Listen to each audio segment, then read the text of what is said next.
Извештајот од обдукцијата за смртта на Коста Крпач, кој во средата беше пронајден мртов, е готов. Истиот му е предаден на обвинител заедно со вештачењето на пиштолот на Крпач кој бил пронајден до неговото тело.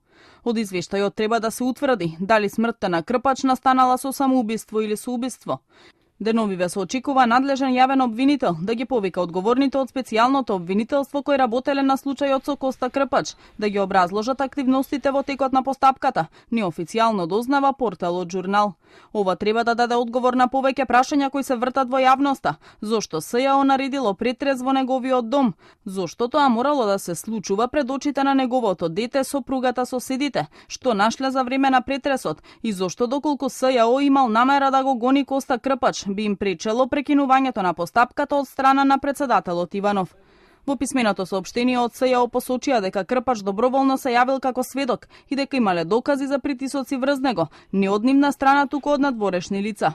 Од Основниот суд Скопје 1 потврдија дека на барање на СЈО бил извршен претрез во домот на сега починатиот Коста Крпач. Ве известуваме дека лицето Коста Крпач доброволно се јави во ова јавно обвинителство и имаше својство на сведок во рамките на една предистражна постапка.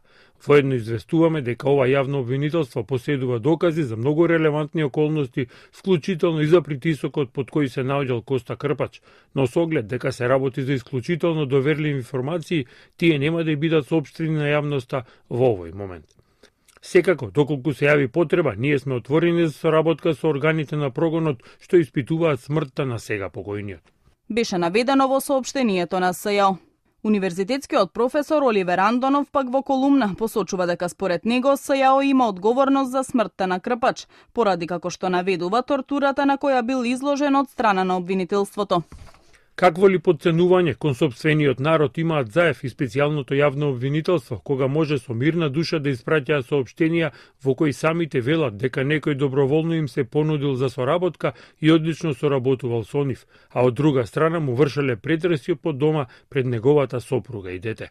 Кога со оружје упаѓаш во сред ноќ и вознемируваш нечие семејство, кога се закануваш, а тврдиш дека тој бил одличен соработник, се поставува прашањето како се однесуваш кон некој кој не е доброволен сведок или не соработува според очекувањата. Надлежниот јавен обвинител ќе мора да ги расчисти овие дилеми и секој што си терал сопствена, нарачана правда надвор од законот да одговара. Стои во колумната на Андонов. Крпач беше пронајден мртов во неговиот стан во скопската населба Капиштет со прострелна рана во градниот кош. И по неговата смрт останува мистерија, дали се работи за убиство или самоубиство на академскиот сликар и директор на фирма, сопственик на агенцијата Нетпрес. Истрагата се уште е во тек.